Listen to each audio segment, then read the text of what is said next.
Hi, everyone. It's our March BotSoc webinar, so we'd really like to welcome you and thank you for being here today. My name is Martina Treernicht. I'm the BotSoc Conservation Project Manager, and I'm joined today live by Andy de Wet from CND Nursery and Cherise Viljoen, Master Horticulturist.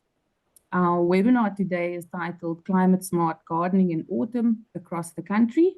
And we are excited for this time of year, signifying the end of summer.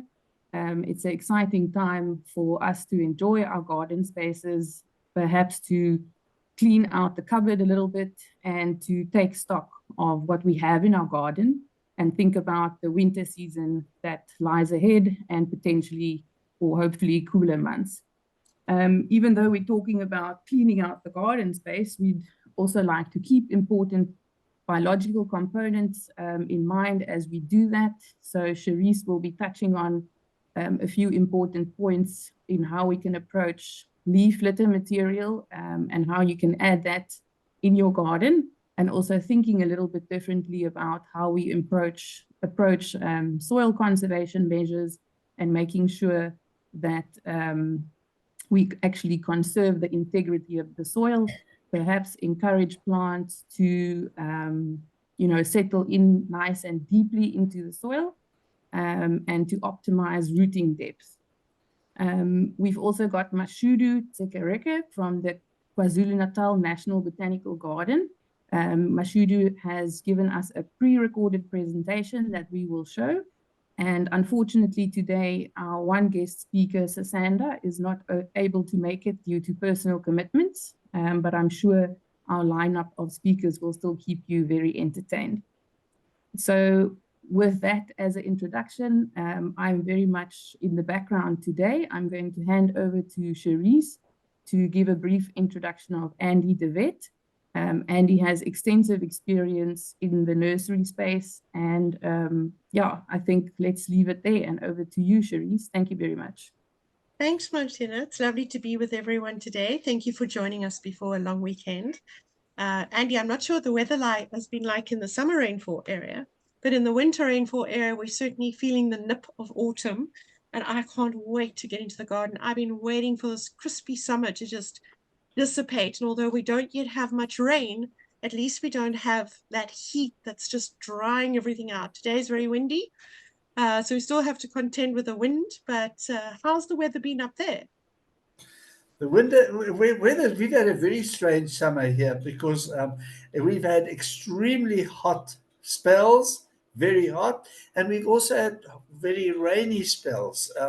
But at the moment, it's actually very nice. We've got cool, slightly overcast weather, 25 degrees, no wind whatsoever. Oh. So it's really lovely up here, yeah. We'll get back at you when I brag about Fynbos. All right. Well, Andy, you were born and raised in Johannesburg, and you have a master's degree. You started breeding aloes in 1973. I was saying to Madeleine and Martina, you got such a head start on so many of us. And you've spent most of your career in practical horticulture. You first started de Wet water features, then de Wet landscaping, and then C&D nursery. You are the proud owner of the Aloe Farm, the Hartbeespoort Dam, and you now do, well, you've started plant breeding, and you now have C&D nursery with your partner, Quinton. And you are actively working and breeding and cultivating 22 indigenous plant species. So, when we say we have 9,000 something plant species, I just want people to understand that when you're breeding with 22 of them, you have how many plants in your nursery, Andy?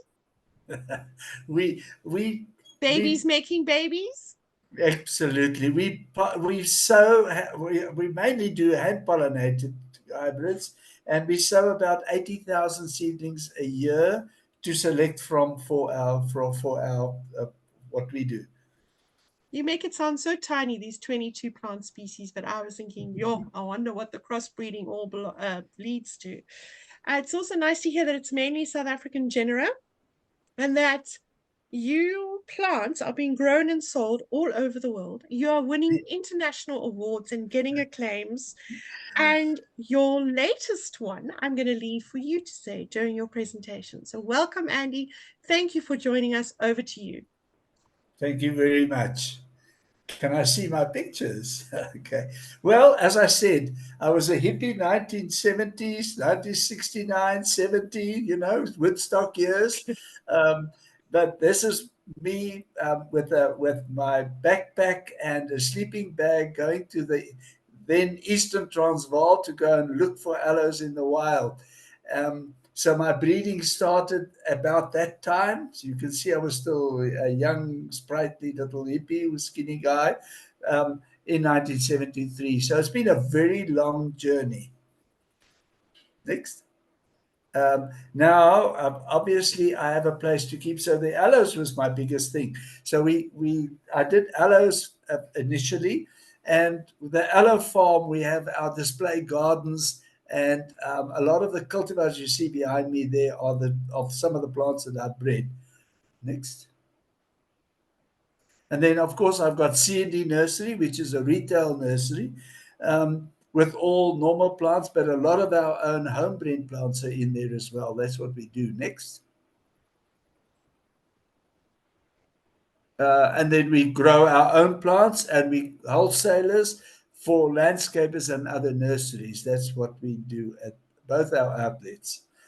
But okay, the next. Yeah.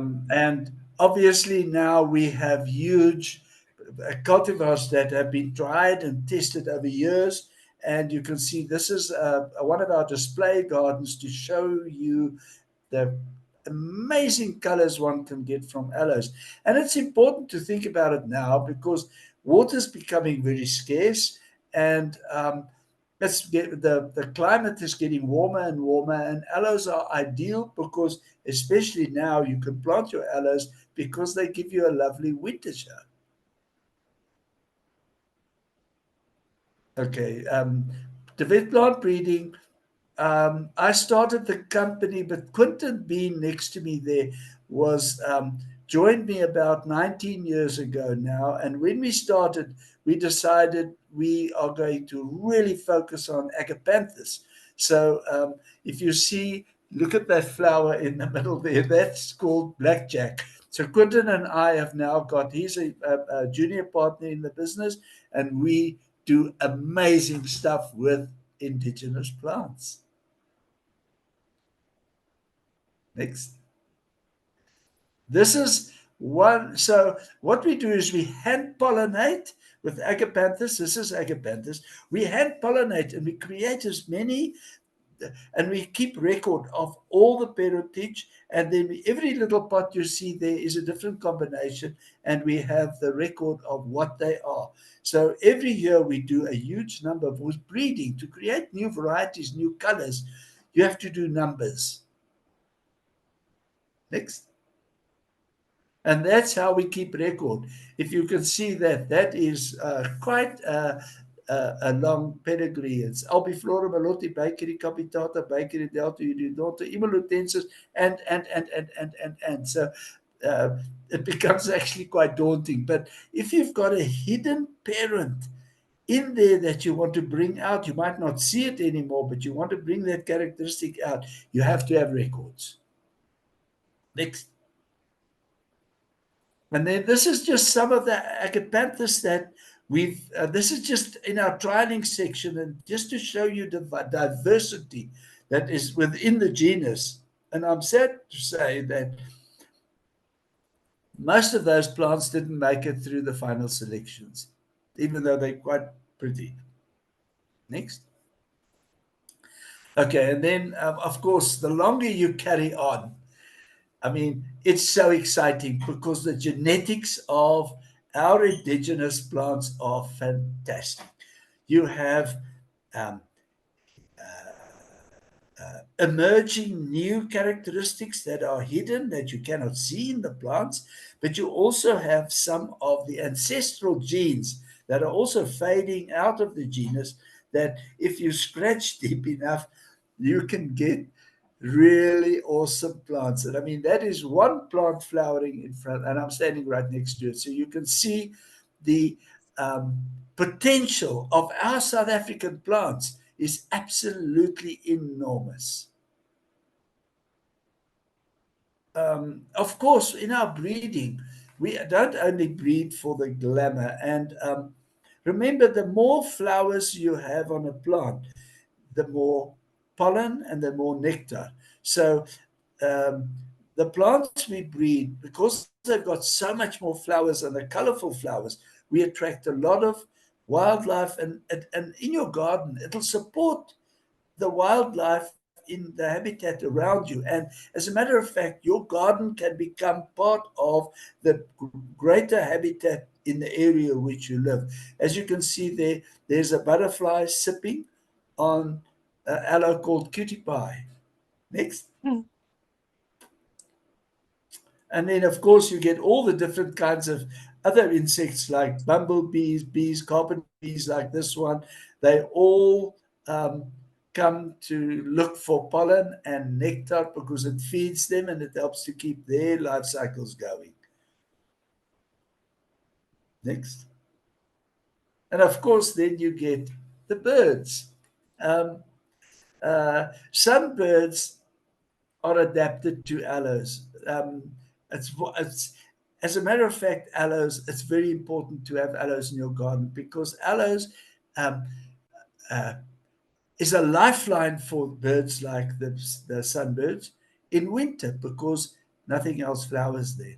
So you can see the bird is perfectly adapted. The long length, the stem below where it perches is clear, and you can see that the beak is just the right length to get to the nectar, and the pollen sits around the feathers around its beak, and when it goes to the other flowers to look for nectar, it actually will pollinate the other flowers. So the aloes are dependent on the birds.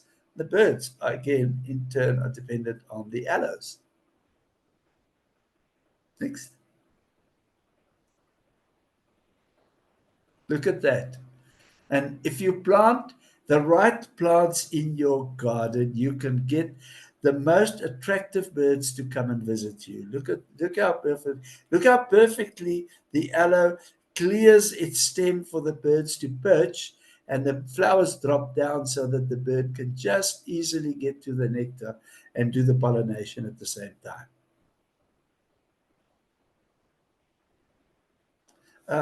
Part of our breeding, of course, is we believe in two things.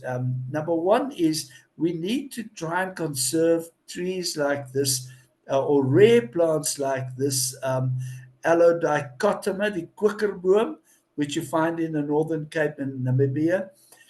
It's very slow growing and it is adapted to grow in those desert conditions. And although it's very popular, it doesn't people buy it and they plant in their gardens, but you'll never see mature plants in the gardens because they do not survive. They're very specific in what they require. But if you flick over to the next one,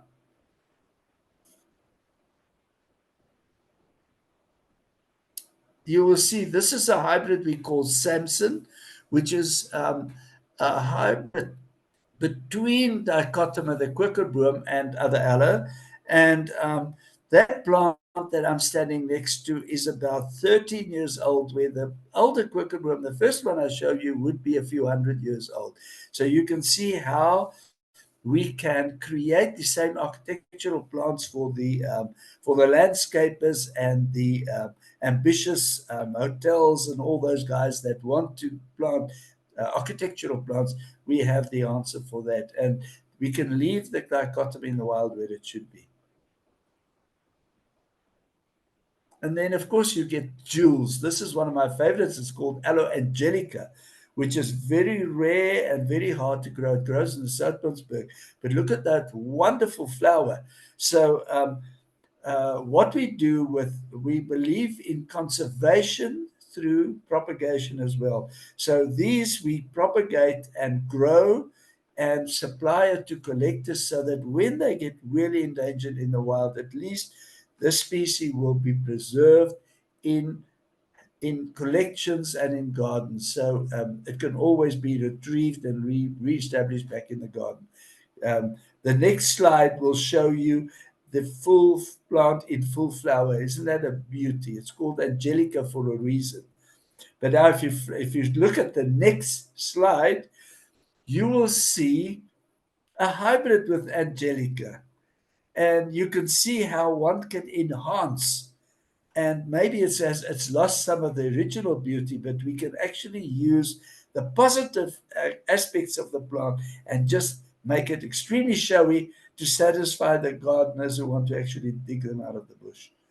And the next one is Aloe Farm, which Aloe Farm is highly endangered, and it grows in the Municipality mountains where our Aloe Farm is. So if you go to the next slide, you'll see the flower from close up. It's an absolute beauty. In Afrikaans, we call it the kers in blaker alwyn. That is very highly endangered because it's so small and easy to collect. So what we do is we have an agreement with the biosphere around us.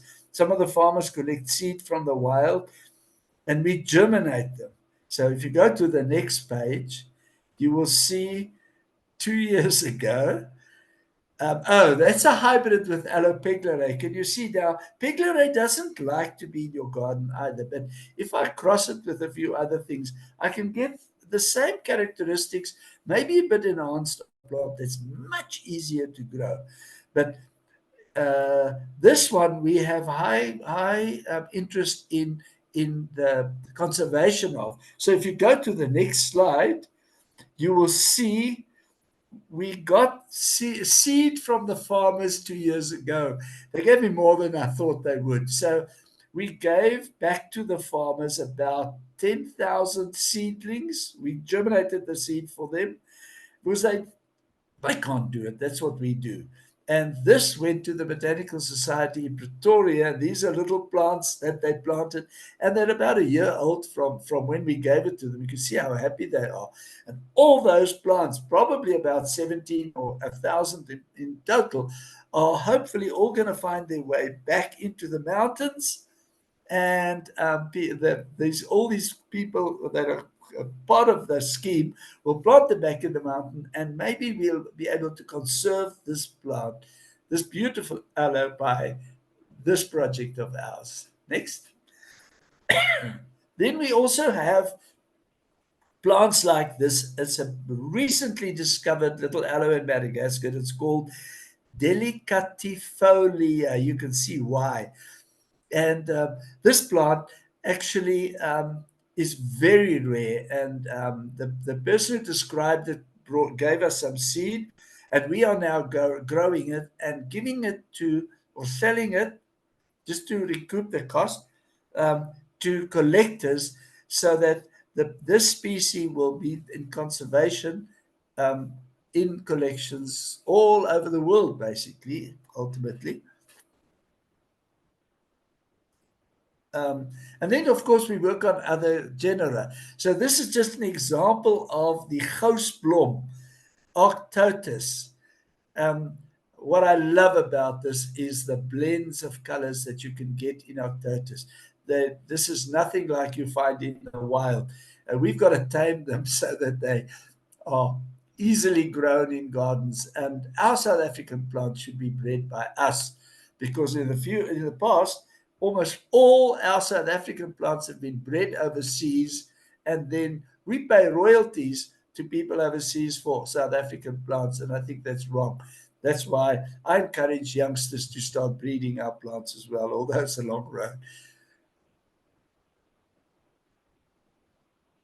Then, of course, this is one of we're very proud of, a gazania. So the gazanias are purely South African plants, and you can see the bees love them. And this one is called Sun Carpet, and because it's an amazing plant. It's got short stems, so it's a nice floral bouquet when it's in your garden, and it's sterile, and it's also self-cleaning. So, and it's very hardy. the gazanias that have been bred overseas are all bred in, how can I say it, overcast, colder conditions in the northern hemisphere. So and they're not that tough in our gardens anymore, even though in the wild it's extremely tough plant. So what we've done is we've put a bit of South African toughness back into it. Next. And then we also breed with the bull bines. This one is one of the ones we've released so far. We still have all of these are still extensive breeding programs, but the bull bines are very good for medicinal purposes, for skin problems and that kind of thing. But we've made it into a plant that's easy to grow, and you can see how nice and colorful it is, and it flowers for a very long time. And then, of course, the Plectranthus. South Africa, look, the Plectranthus also occur in even Australia. But our Plectranthus in South Africa is an amazing plant.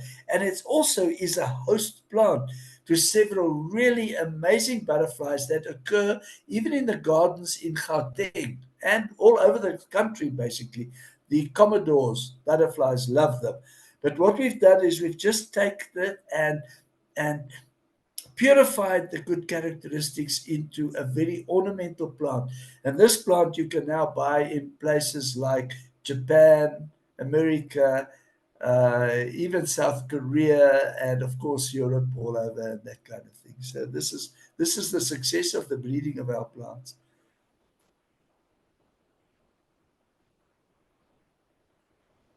And then, of course, the Kniphofia, the red hot pokers. This one's called Spicy because it's got such nice colors. Again, just using our genetics to improve, because believe me, overseas, everybody's working on our plants, and that's why we should catch up and also do it. And then, of course, you all know the pineapple plant, Eucomus. This is one. What one has to do when you breed is you've got to try and find plants that are neat and don't fall over the edges, and have amazing flowers. So this is one that I think will be released sometime. And then, of course, our Agapanthus. Guys, you can ask me questions through while I'm busy as well. I don't mind.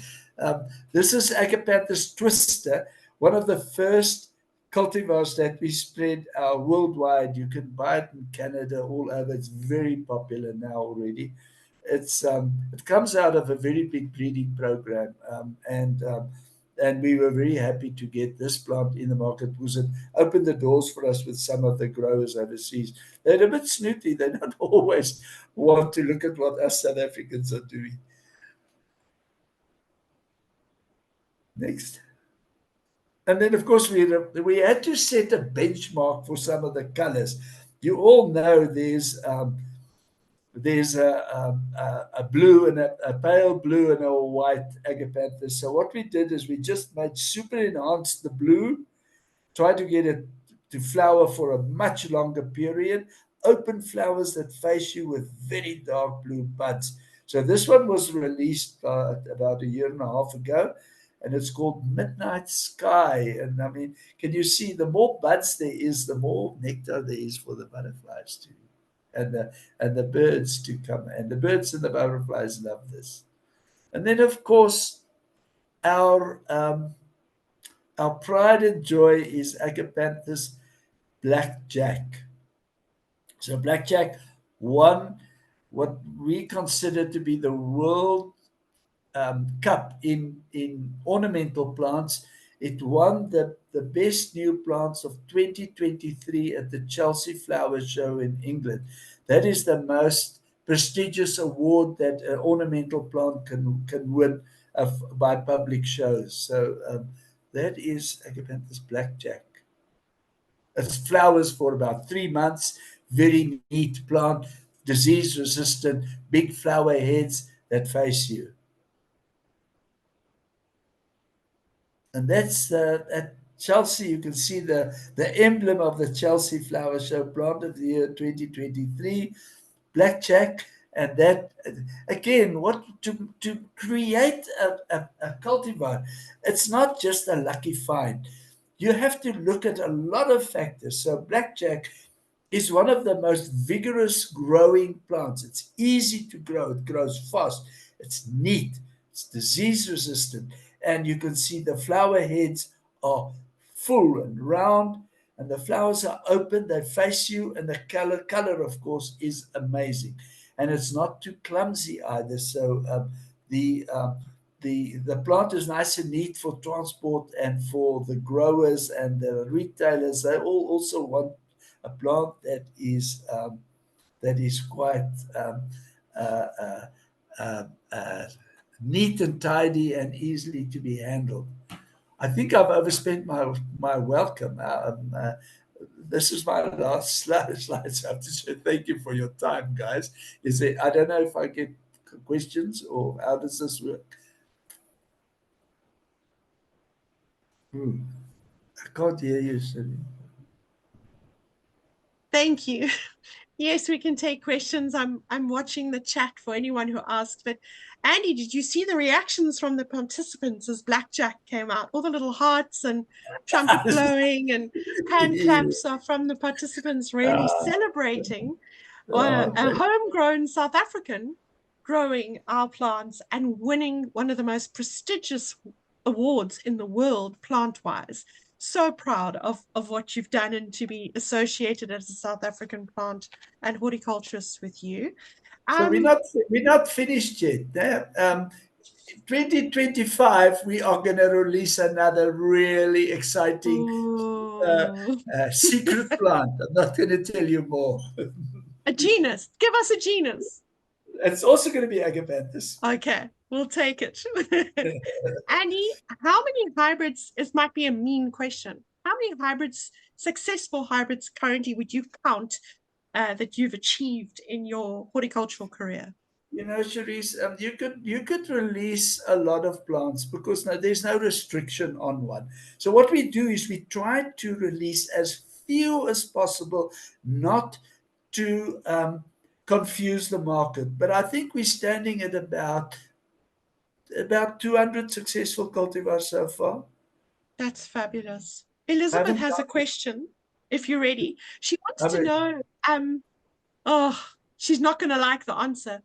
So you had a bunch of agapanthus and you said only one of them made it. And you've just said it takes a long time to get that perfect plant that is really ticking all the boxes. What do you do with all the ones that haven't made it? I make very, very strong, good compost for the rest of the ones that we plant. Unfortunately, because it's such an expensive process, and our genetics are now so refined that if we sold or let them out, somebody else might use that, and a plant that's a little bit similar but maybe not as good, and start marketing and selling it against us. So we have to try and recoup our money. So we do 12,000 agapanthus a year, and of which only maybe 1 or 2 get released. So the cost of growing them in the best, peakest condition, 12,000 plants, is quite a lot. So we have to try and look after our own genetics. We've got to be snipped with them, unfortunately. Makes sense if you put in the work. Dawn Ferreira says she really enjoyed your presentation and she's now planning to visit your Aloe Farm, and she thanks you. Okay. I have a quick question for you. What is the quickest turnaround on a breeding a plant you've ever had, and what has been the longest before you've had your end product? So the most rewarding hybrid you ever created, quick, and the one that you're still busy with maybe. Quick happens once you've put years and years in. Then you have good genetics, so you could actually create a new one fairly quickly. But the process is slow because we first have to study the genus.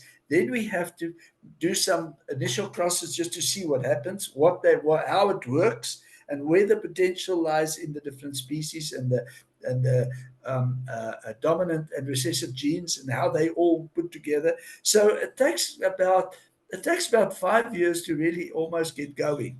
And then once you've selected a plant, which probably is another 4 or 5 years down the line, and it's quicker now that we've done it for a long time because we have a lot of experience. We know the shortcuts almost. But then once you've selected a plant, it takes us about 7 years to get it into the market, because now we have to trial it properly to make sure that it hasn't got flaws in it. And then we have to propagate it and in tissue culture labs and send it to our partner nurseries. They have to grow it to flowering size. So to get that whole supply chain filled up and all that, it's a nightmare. It takes long. You just don't hold your breath. But every day I have plants that I've made hybrids of that nobody's ever seen before, flowering for the first time. Every day, sometimes several, many, sometimes up to 100, 200 plants flowering for the first time that we don't know what they are, what they're going to give us. So you just see them in bud, Andy, and you wait and wait. Yes. But I've got the best job in the whole wide world because I can enjoy our South African plants more than anybody else. It sounds absolutely wonderful. Thank you so much for your energy, your enthusiasm, presenting to us tonight, and also the contribution towards conservation and our wildlife support through our plants. The fact that you think about that while you're breeding as well, and give back to botanical gardens, and it's just absolutely fabulous. Thank you. You're a champion in my heart, never mind your plants, and I really enjoyed this evening. Thank you. Thank you so much. And people can just, if I can say last thing, you can follow the Aloe Farm on Facebook or me on Facebook, because we put interesting stuff. And if there's more questions, I could answer them there for you. That's great. Yes, I'm sure there will be. Thank you. Thank you. Oh, hold on. How good or bad it is to take some plants like agapanthus to Europe, Portugal. Somebody's already planning to come and take some home with them. So a good question. The responsibility about moving our agapanthus over to Portugal. What would your comment be, Andy? You've got to be careful because it's not always legal to take plants over the borders. Some of the and you can sometimes take diseases across also. But all our best varieties are available in Europe, in Portugal. As a matter of fact, in Portugal, because of the climate change, it's become very expensive to grow plants in Europe. So most of our agapanthus are actually grown in Portugal for the European market. Fabulous. Well, just to close off, Johannika says, thank you so much for sharing your love for plants. And John Mobbs in Cape Town, I think, said it was very informative. So great feedback from the participants. Thank you so much. You're welcome. Thank you, everybody, for listening. Martina, over to you. Thank you, Andy. A really inspiring talk.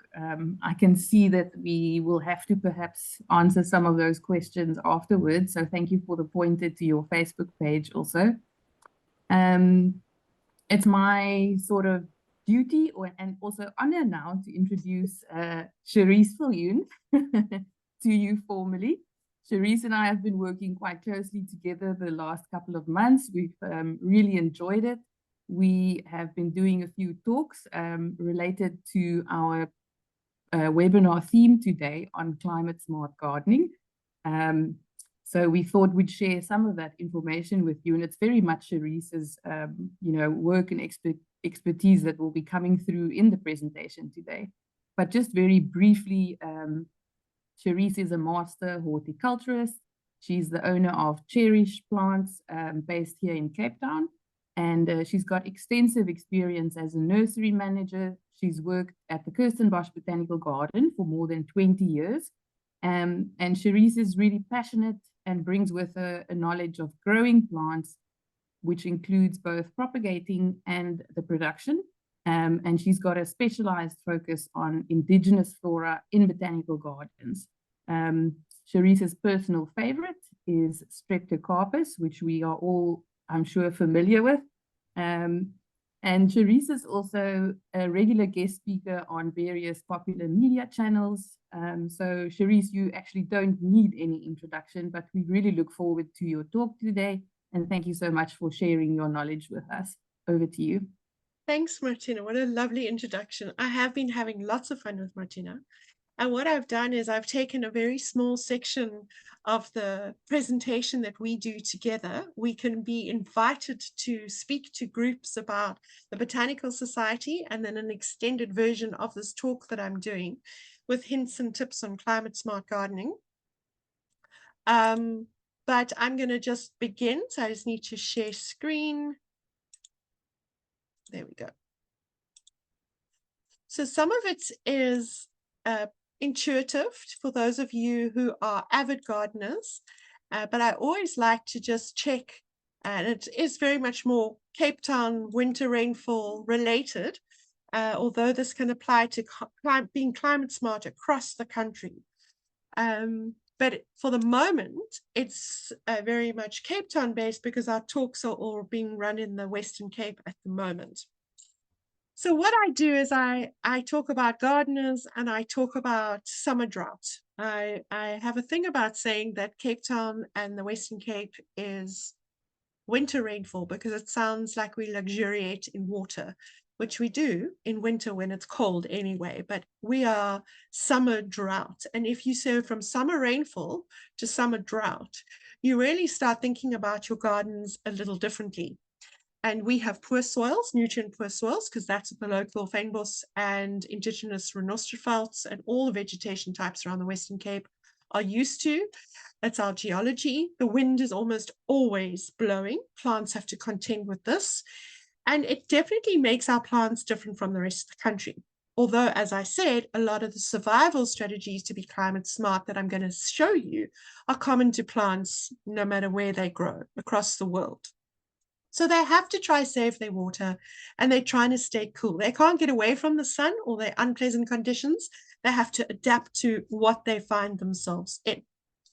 So how they survive any kind of drought is they reduce their exposure to the sun. Now, one of the reasons I'm going through these tips and tricks of plants is that, especially after Andy's presentation, one is quite attracted by flowers, and so we should be. The plants are doing a really good job. We are pollinators, we are dispersers, we are distributors of plants, and the more beautiful they are, the more we get to move them around and grow them and perpetuate them. But if you are trying to be climate smart, the flowers should be the very last thing you're looking at. What you should be looking at is a lot of what I'm going to show you now. So I'm trying to get you to not do impulse buys, but to look at something really beautiful in the nursery that you've walked past and think about whether that is a good buy for a climate smart choice. One of them is the plant will be growing upright, very simply. If you think about trying to catch tan, if you're standing upright in the sun, only your head is burning. And so plants that have orientated themselves vertically are catching less sun across their entire structure than a plant that is growing horizontally. And so anything that's upright is definitely reducing sun exposure. The next thing is, like with restios, as you can see in the picture, they have small, reduced or absent leaves. The restios have no leaves. That little brown bract is all that's left of the leaf. They've reduced them right down, again, reducing their exposure to the sun. They use a bit of sunscreen. So that red pigment in plants is them literally putting a pigment that helps deal with heat and sun exposure on the exposed edges or flat leaves. So if you see your succulent is much redder in summer than it is in winter or in shade, it's because it has used a pigment to help protect itself. And of course, the best way, it's a strategy I wish I could employ when conditions become unfavorable in my life. They just go to sleep, head underground, stay away from what's nasty, and they come up when conditions are more favorable. So some of the plants that exhibit all of these conditions would be strelitzias. You can see they do the upright growth and the reduced leaves. Mombretia. I'm just trying to make sure I'm not blocking my own screen there. Asparagus Puebe is one of my favorite asparagus densiflorus. It has a beautiful structure, but mainly it's really, really great in dry shade, which a lot of people struggle with. Geranium incarnum, it is flat growing, but it has that really fine foliage and hugs the ground, grows over itself to shade itself. It's an excellent example of a climate smart plant. Collionema album. I like any plants that can grow both in the sun and the shade, and you'll be amazed how many buchus are able to tolerate shade more than you think. They'll flower a bit less, but you see the reduced leaves, and there's definitely a link between climate smart plants and aromatic foliage. So if the foliage smells really strong, it's highly fragranced, chances are it'll be quite climate smart, as is a lot of our pelargonium foliage. Really aromatic. They have hairs as well, and hairs help reduce moisture. We'll get into that now, or moisture loss. They have hairy foliage, aromatic, rough leaves. Always a hardy plant has a rough feel to its leaf. So feel the foliage as you're walking past, then you'll get whether it is fragrant or not. And all this time, you're not looking at the flowers. Any salvias, Lamiaceae, mint family, all of them are highly fragrant. And although mint itself isn't very water wise or climate smart, unless you've planted it in just the right spot, and the rest of the family can be very climate smart, really drought hardy. And Salvia chameleagnia I've put here on purpose because it's my least favorite sage. It's very stinky, very upright, very rough. Bit of a hooligan in that it just always looks like it's a bit windblown. It's not the neatest sage, but it is one of the toughest. It'll tolerate conditions that no other salvia will. And it flowers almost non-stop. And for that reason, it's crept back into my favorite list, because you just can't lose with this one in the middle or to the back of a bed. If you really want to make sure you have fragrance, you have color, and you have something that is extremely tough and local, feeding the bees, feeding moths and insects, you can't do better than this salvia. Agathosma, any of the Rutaceae, also with the aromatic foliage, very, very good for use. So plants also survive heat and wind by reducing moisture loss. It's a problem that they have to open their stomata, their breathing holes on the undersides of their leaves, in order to do gaseous exchange, exchanging oxygen and carbon dioxide. And they have to do that in order to photosynthesize, which is the process by which they make their food. And so once you've opened the stomata, the breathing hole, they lose water. Water transpires out through their stomata, and they're trying to, as a climate smart plant, reduce that moisture loss.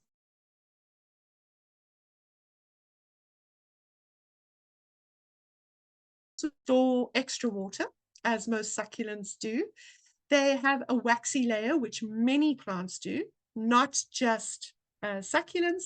But my best trick is they curl their leaf margins under. So the stomata are generally on the underside of the leaf.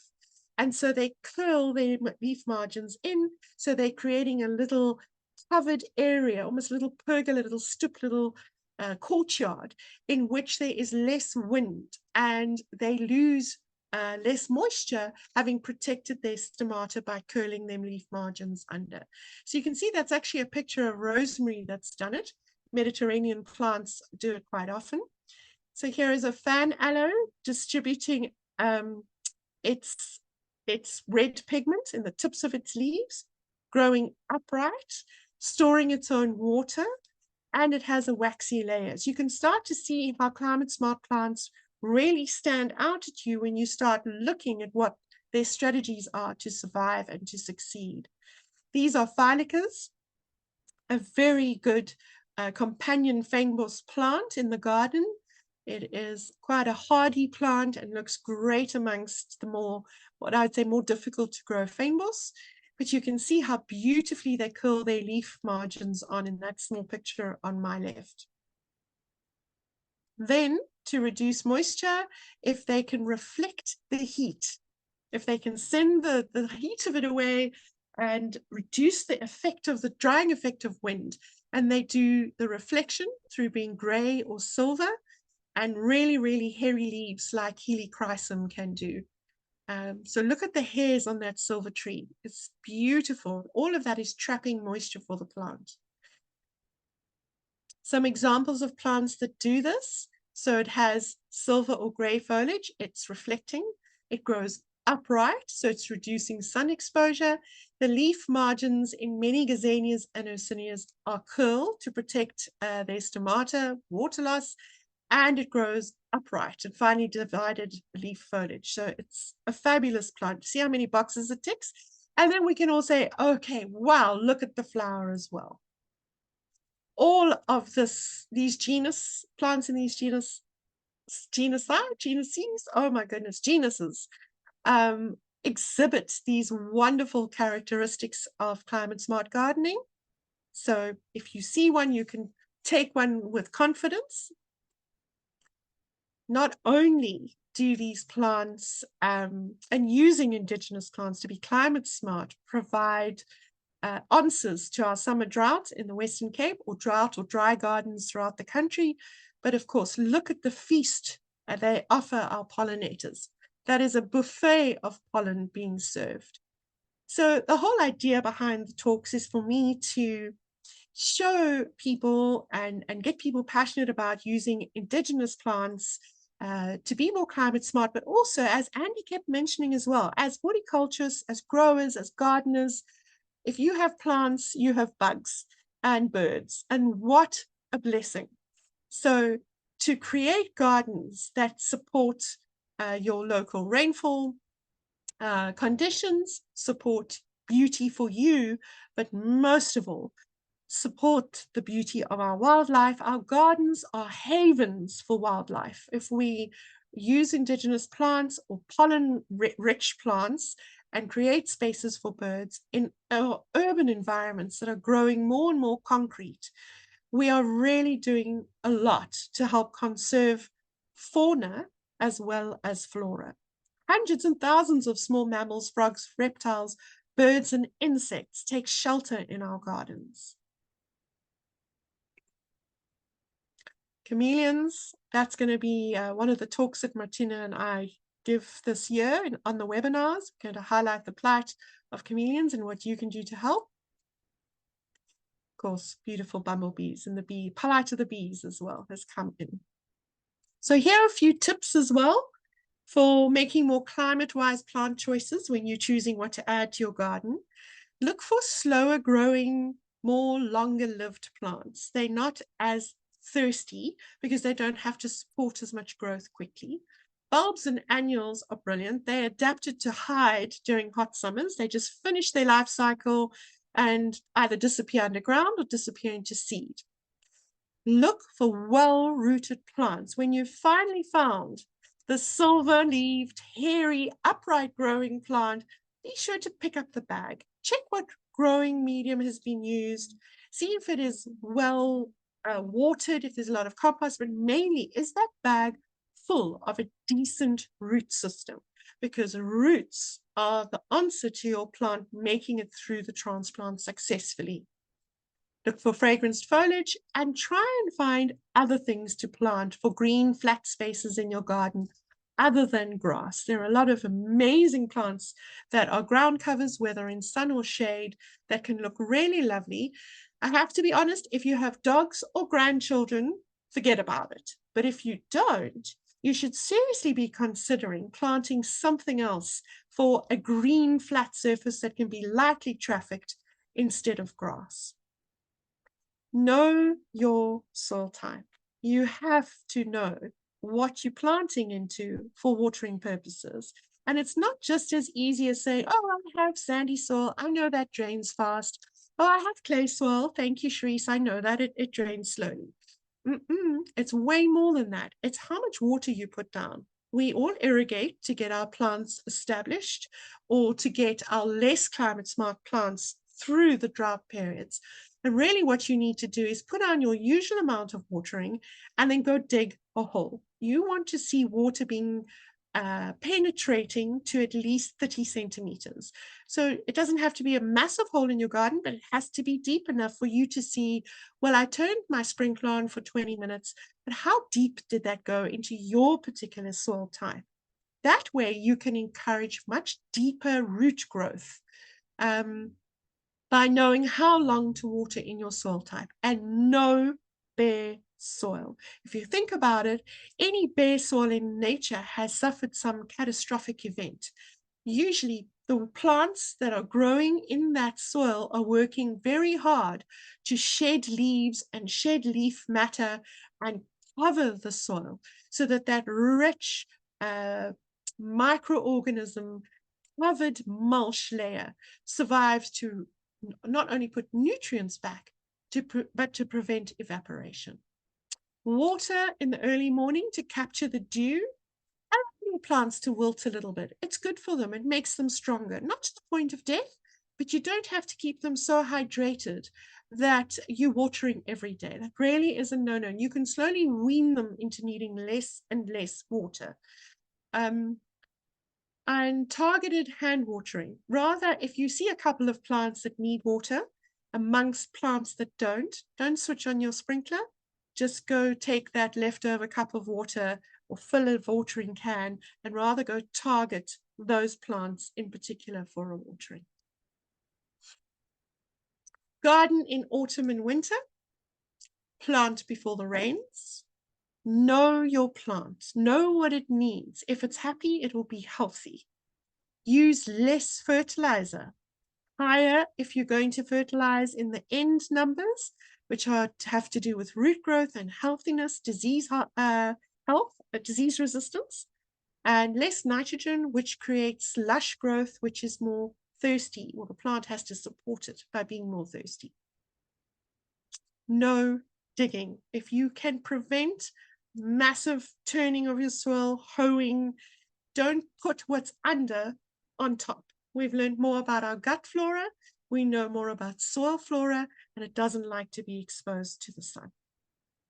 And the last one I think I have is one that some gardeners really struggle with. It's plants that decide to come up by themselves where you haven't planted them. I want to tell you that a plant that has chosen its own spot in your garden will be the happiest plant ever. So allow migration. Look at the Salego. There's no way that it grew there with someone planting it. It chose its spot.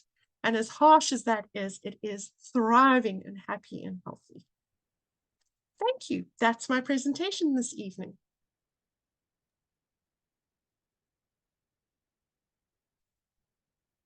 Thank you, Cherise. Really inspiring, and I love how you've touched on all the aspects that are important when we look at our gardening space.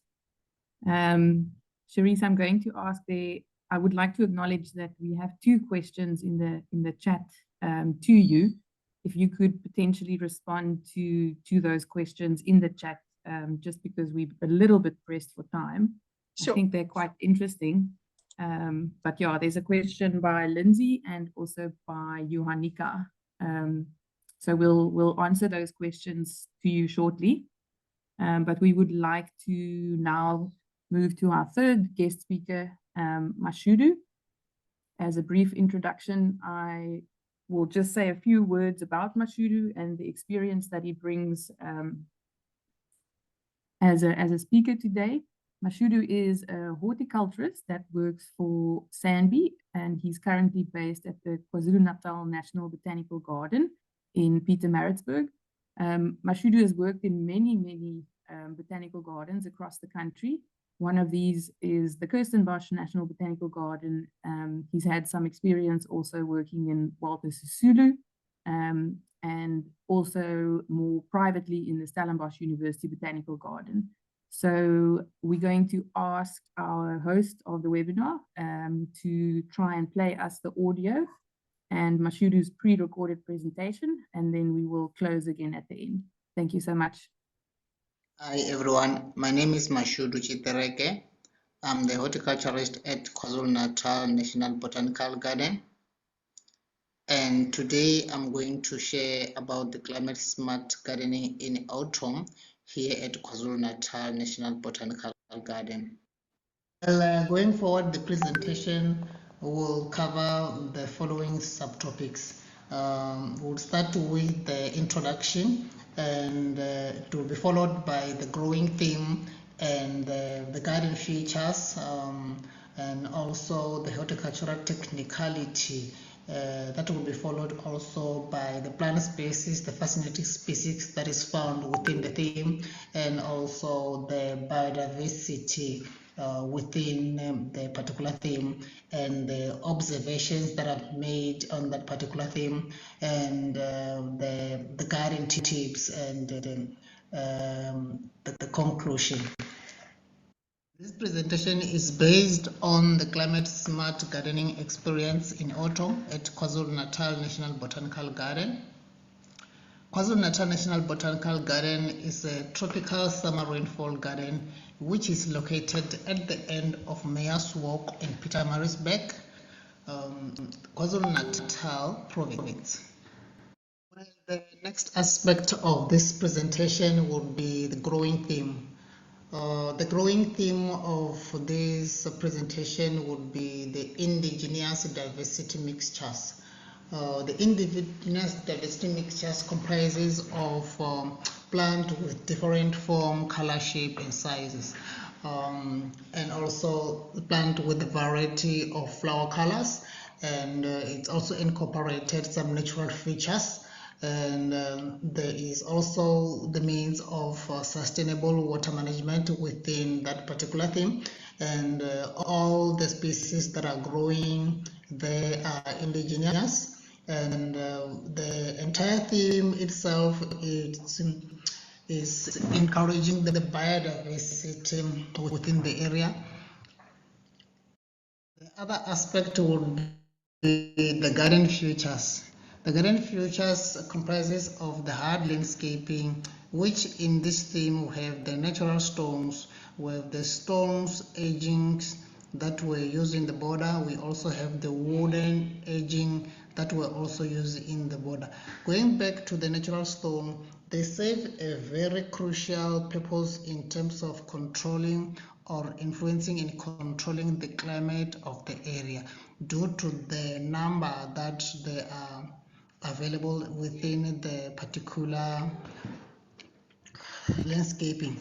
And also have the wood edging, which also serve a good purpose in terms of aesthetic presentation of nature within this particular theme. The next aspect of this presentation will be the horticultural technicality. The horticultural technicality that we involved with at this particular flower bed was pruning and mulching, as well as fertilizing and pest and diseases management, and also propagating. When it comes to pruning, most of the species respond well to a light pruning. I can say that specifically the species of Paleria greeni, it responded very well in terms of producing more of the flowers on its flowering season. And also mulching. When it comes to mulching, the most part of this flower bed was mulched with organic mulching, and the fertilizing which was done here at this particular theme was using the compost, the natural compost, to enhance or feeding the plants around the particular section. And the pest and diseases management, when it comes to pests, we did experience few pests like aphids, but fortunately we managed to control those.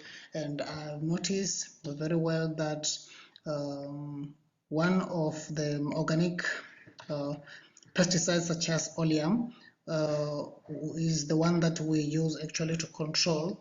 It was very effective.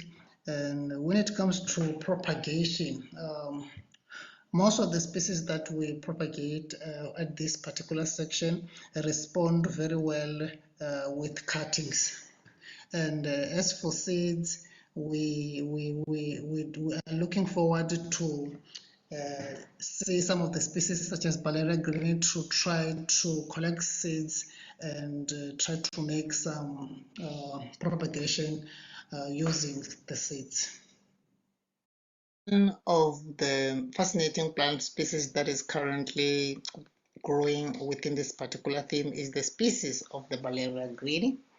The Valeria greenie is assessed critically endangered. The Valeria greenie is endemic to a small area in the Escorts region of KwaZulu-Natal, and that is where the plant is endemic. And in terms of the flower, the Valeria greenie can produce variety of flowers, range from pink and pale pink and also pure white.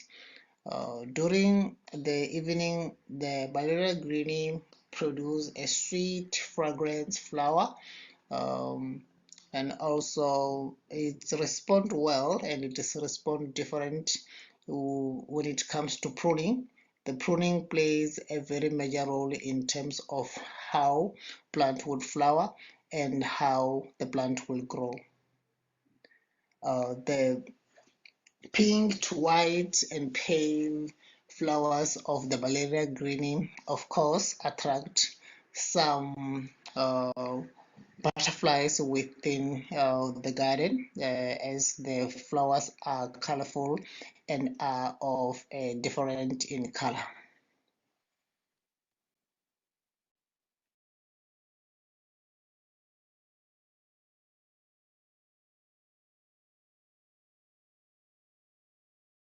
Well, there are a variety of species within this particular theme, and one of the fascinating species that is being cultivated within this particular theme is the Aloe necrochi, and some other complementing species that is playing a crucial role in terms of ensuring flower color variety. For instance, there is currently bulb fruitescence, which is bringing the orange, yellow, and gold flowers, and also the species of Phalacia amyloides, which is sky blue in color with their flower heads.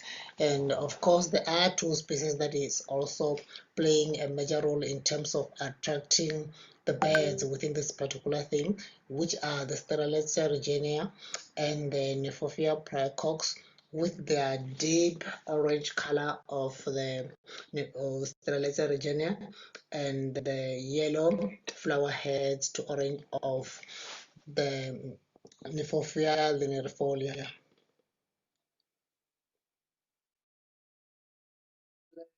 All this variety of species that I've mentioned on the previous slide, having them producing variety of flower colors and also the natural element that are incorporated within this theme, it is the good way to go in order to ensure that the biodiversity is being maintained.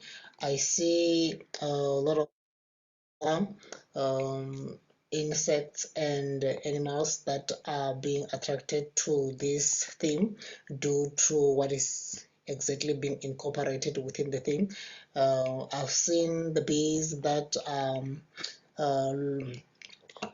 moving around these colorful flowers, and the birds are also attracted to this, and the butterflies, I've seen them roaming around, and also the ants, provided that they are being catered in terms of being given a natural habitat in terms of the wooden material and the hiding place, which is usually under the rocks, and also the birds would be obviously be attracted in the place where there are ants, and the bees are after the colorful flowers, which of course they also serve a very good purpose of pollinating.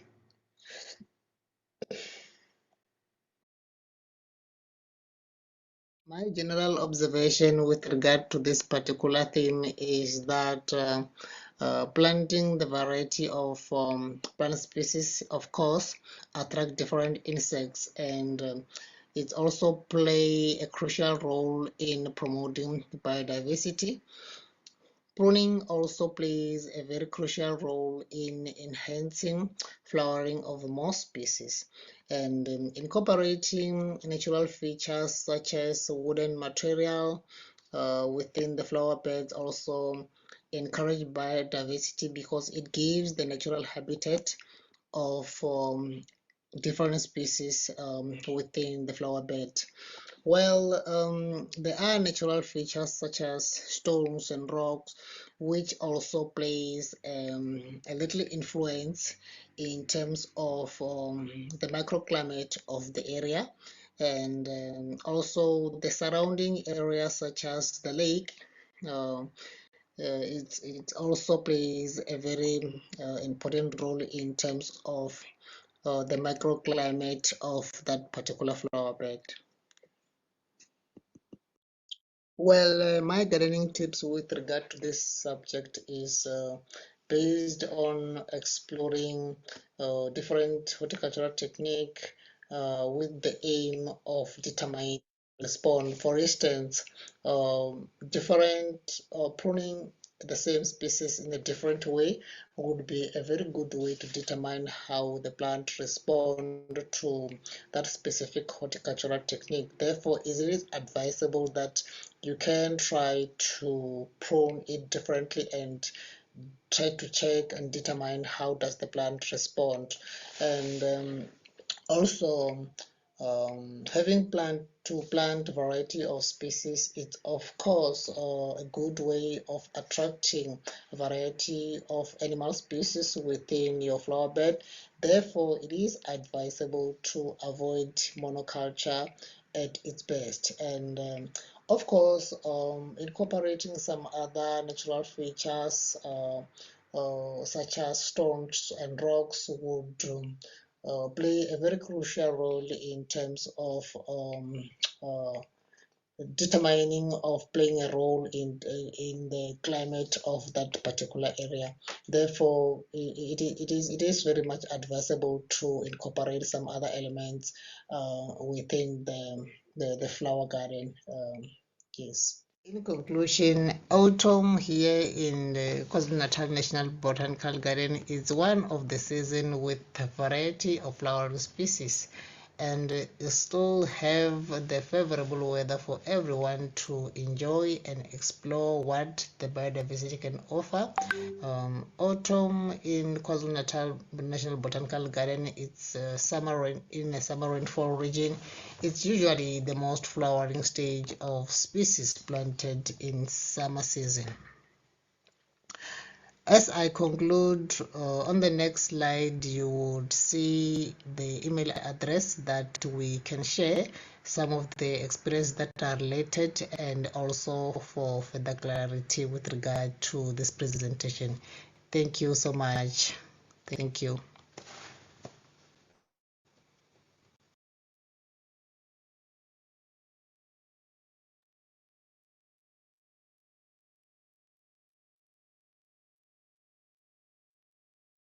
Thank you very much, Mashudu, for that also insightful presentation with a different perspective on the summer rainfall region. I hope you have all found the ideas that we've shared and the gardening tips inspiring, so that you can approach autumn as a season of reflection and rejuvenation as we move forward throughout the course of the year. From my side, also a very warm thank you to Andy for sharing so much of his knowledge, and Cherise, to you as well. It was really great to listen to you. We would like to point out that our webinar will be available on the YouTube channel afterwards. If you'd like to recap some of those tips or pointers, please do, to apply some of the climate smart principles that we've shared today. I would just like to draw your attention to a couple of announcements that we have. Our next big event from the Botanical Society side is drawing attention to the City Nature Challenge that will be taking place at the end of April, from the 26th to the 29th of April. So by the time that we have our next webinar, we will be almost in that mode. Please feel encouraged to get involved with a local group. And there's also a couple of INAT training courses that you can get involved in, and also use that platform to share many of your ideas. On the environmental calendar, we've got World Health Day coming up on the 7th of April. And also on the 13th of April is International Plant Appreciation Day. We think it's important that we, as you know, the Botanical Society, appreciate our natural spaces and draw attention also to the connection between people and plants. So go ahead and celebrate these days. I'd like to thank you for joining us tonight, and maybe just the last reminder that our next webinar will be on Thursday, the 25th of April. So we look forward to see you then. And from my side, thank you again to Cherise and Andy. You can switch on your camera, Andy, if you're still there, if you want to wave to the audience. And Cherise, if you have any closing words, you're welcome to also. No, just to say thank you to all the participants. Thank you to you, Martina, for co-hosting with me so beautifully tonight. I really appreciate it. And to the tech team that makes this all possible. Yeah, just a fun time. I look forward to the next one. Thanks, Cherise. Thanks, folks. That's it for tonight. So we'll see you at the next webinar. Keep well.